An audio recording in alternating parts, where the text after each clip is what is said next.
La famille, bonjour. Aujourd'hui, je vous fais la vidéo de comment interconnecter un CAP dans son réseau. Nous allons prendre l'exemple comme exemple un CAP 300 dont je vous présente des caractéristiques toujours à l'arrière de l'équipement, un CAP 300.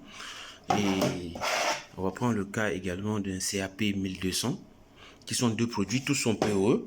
Donc pour l'installation, pour interconnecter ces deux équipements, vous avez besoin dans un premier temps d'un contrôleur, puisque c'est des CAP et non des EAP. Les EAP, on a besoin d'un contrôleur software qu'on télécharge sur le site de TP-Link. Mais concernant les CAP, vous avez besoin plutôt d'un contrôleur hardware. À l'instar, on va utiliser l'AC500 qui est un wireless controller. Ensuite, je prends comme exemple, je vais prendre un switch.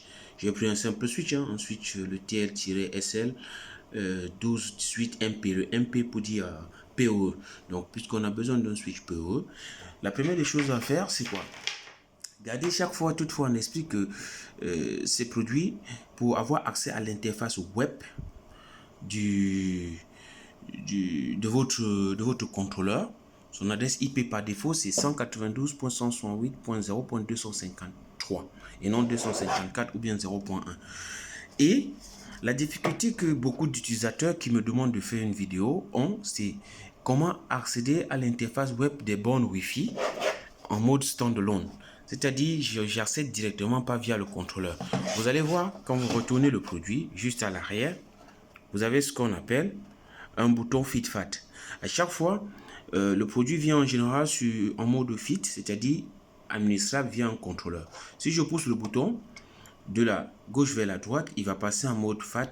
Alors dans ce cas, je peux directement accéder à son interface web à lui sans toutefois avoir besoin du contrôleur. Mais tant qu'il reste en mode Fit, vous ne pouvez pas avoir accès à son interface. D'où la difficulté beaucoup d'utilisateurs ils ont. Et ils m'ont interpellé sur ce sujet-là. Et je fais donc rapidement une vidéo pour vous expliquer comment faire. Donc, dans le cas, je branche rapidement. Le contrôleur, lui, il va être connecté sur le switch, sur un switch PoE. Parce que vous n'avez pas besoin de connecter les bornes sur l'équipement. Je vais juste connecter tous mes bornes directement au switch parce que le switch étant connecté au contrôleur, ça devrait normalement fonctionner. Donc, je vais le connecter. C'est un équipement PoE. Très rapidement. Et dès qu'on le connecte, normalement, vous allez avoir un voyant lumineux qui flash, c'est celui-là. Et il va s'installer, il va s'alimenter. C'est le switch PoE qui va alimenter notre borne Wi-Fi. Une fois l'alimentation faite, vous pouvez vous connecter maintenant. Vous pouvez utiliser un troisième câble. Soit vous vous connectez sur l'AC500, soit vous connectez directement dans votre réseau, c'est-à-dire sur le switch. Et une fois que vous êtes connecté sur le switch, vous allez avoir accès à son interface web. Gardez chaque fois à l'esprit que le switch a pour adresse IP 192.168.0.1, mais lui, le contrôleur, il a pour adresse IP 0.254.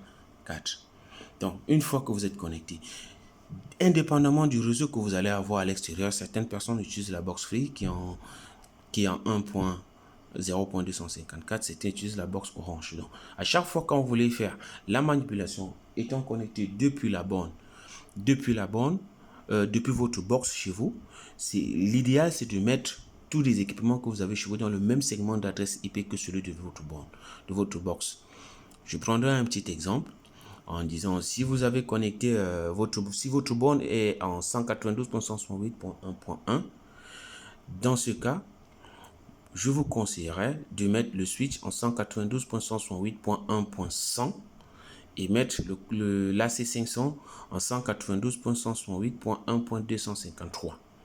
Ça fait que tous ils sont dans le même segment. Donc, peu importe que vous soyez connecté en Wi-Fi sur votre box, que vous soyez connecté en câble Ethernet sur le switch, vous allez toujours avoir accès à tous les équipements qui sont dans votre réseau. Donc ça, c'était la petite vidéo vous permettant de savoir comment interconnecter les bornes CAP et non des UAP. Pour la configuration, dans ma prochaine vidéo, sur mon site YouTube, Marius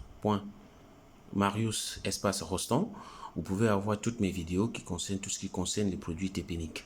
Merci d'avoir suivi et n'oubliez pas de marquer un pouce et de commenter. Au revoir.